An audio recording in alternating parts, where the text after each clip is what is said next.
As the year and the decade comes to an end, the country is burning. It's been labelled the worst fire season ever recorded, an apocalypse, a nightmare, and like looking into the gates of hell. From the New South Wales-Victoria border all the way to the Central Coast, 9 blazes reached emergency warning level today. Here's what we know right now. 2 men, believed to be a father and son, were killed trying to defend their home in the South Coast town of Cobargo overnight. A 72-year-old man is still unaccounted for in the nearby town of Ballowra. The RFS says dozens of homes have been destroyed. And late today, police warned all telecommunications, including mobile services and the internet, will be lost tonight on the south coast between Nowra and Moruya. Tonight, we have reporters standing by across the region with the latest information. First to Jade Macmillan near Cobargo, where those 2 men died. Jade, what do we know about the tragedy? Well, sadly, we know that a 63-year-old man and his 29-year-old son were killed while trying to defend their property near Cobargo. A woman, the wife of one of those men and mother of the other man, returned home this morning and found their bodies. We also know that a 3rd person is still missing at Ballowra. Now, the Princes Highway here north of Bega, the road that would normally go through to Cobargo, is still closed. But locals there have told us that the fire that swept through their small community was terrifying. There is believed to be significant damages to buildings. Photos from the main street show rubble where businesses should be standing, and residents say that embers started spot fires right throughout that area and the fire moved incredibly quickly. Selby, Stewart, let's go to you now. You're at Sussex Inlet. You were there as the Currawong fire raged. What's the latest there on the ground? Karina, this fire is still very much out of control, and it's now so large it reaches from the northern parts of Ulladulla all the way up to the southern parts of Nowra, and today it burnt with such ferocity. We were at a roadblock down on the Princess Highway when a spot fire from the Currawong blaze exploded next to us. We had to flee alongside police and residents in that area down to Sussex Inlet, where the one road in and out has now been closed. And it's been a very trying time for all RFS crews and residents here. Luckily, the spot fire was pushed away by the southerly, but it brought the Currawong fire front, which had those pyrocumulus clouds, and when it hit, it was terrifying. It was completely dark, there were embers flying overhead, and the wind was so strong, and the fire was so ferocious, you could hear trees exploding in the forest. So it's been an incredibly difficult day, very treacherous and unpredictable conditions right up and down the coast. Also down in Batemans Bay, where we know that homes have been lost there.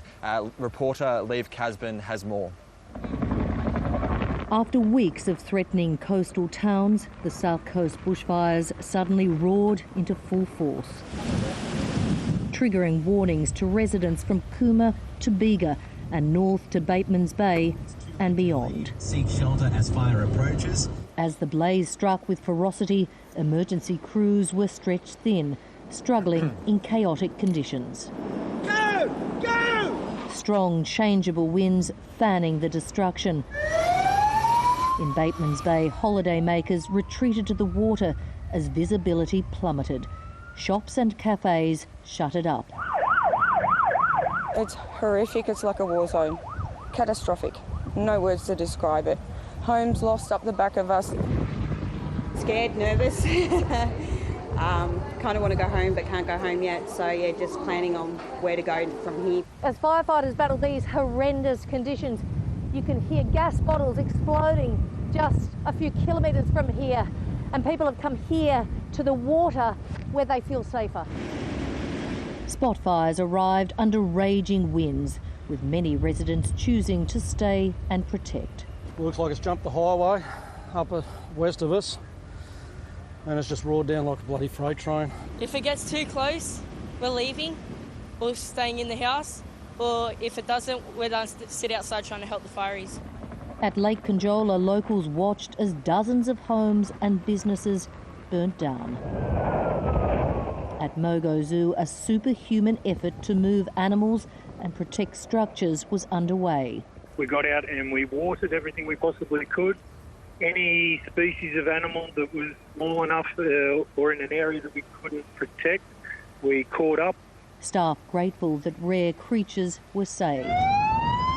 A moment of defiance against a fire that seemed unstoppable. Liv Casman, ABC News, Batemans Bay. Now to Hamish Macdonald, who spent the day at the evacuation centre in Bega. Hamish, thousands of visitors have had to flee holiday homes along the coast. What's the mood like there?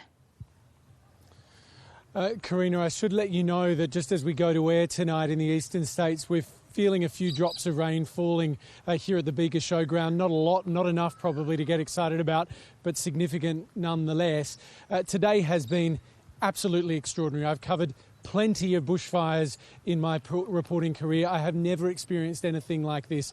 You need to be here to understand what it is like being in communities that are entirely cut off. To the south there were bushfires, to the west there were bushfires, to the north there were bushfires, and in every direction roads were cut off. And that's what saw so many hundreds, indeed thousands of people take refuge wherever they could. With fire coming at them from the north, the south and west, there was only one direction for residents and holidaymakers to head. Along the south coast, hundreds fled to the water any way they could. It's unprecedented things we're seeing at the moment, particularly with all our surf clubs on the far south coast, where we have, approximately 6,000 to 7,000 people sheltering at Bermagui alone, over 4,500 people there. Overnight, a time-lapse video captured the moment hell enveloped the town of Brogo. It was just like looking into the gates of hell. It was just incredible. It was so intense, and there were more than one section I saw. And that's when I realised that we'd done the right thing to go. Yeah. Caroline Long and her dogs got out of their home in nearby Verona at 1 a.m. It's a weatherboard house on top of a ridge next to a mountain. Yeah, I don't think there's anything left. Daniel Marshall spent today fighting to save a mate's house, just a day after his family lost their own home. It's the most intense thing that I've ever experienced. House was saved, shed gone, everyone's alive. Paul Carroll lost all but his car. This is it. This is my 5 kids, my missus and me. It's all we own. I lost our whole house, but I didn't get my nana's rings out, my wedding rings. So I'm really sad about that. Can you actually cope with this, with the scale of it? I don't know. The Bega Showground is one of many evacuation points for families now locked in by road closures. Anna Van Goorda and Rachel Lamont left their home in Tanger, but couldn't convince their father and cousin to leave. I just said I can't say goodbye. I can't say goodbye. It's not the end. I don't want to say goodbye. They've been arriving here all afternoon in their hundreds, maybe even thousands, with their families, their trailers, their caravans, some even with their boats. If they are celebrating tonight here at the Bega Showgrounds, and it's felt like night all day, it'll simply be that they made it out safely. Hamish Macdonald, ABC News, Bega.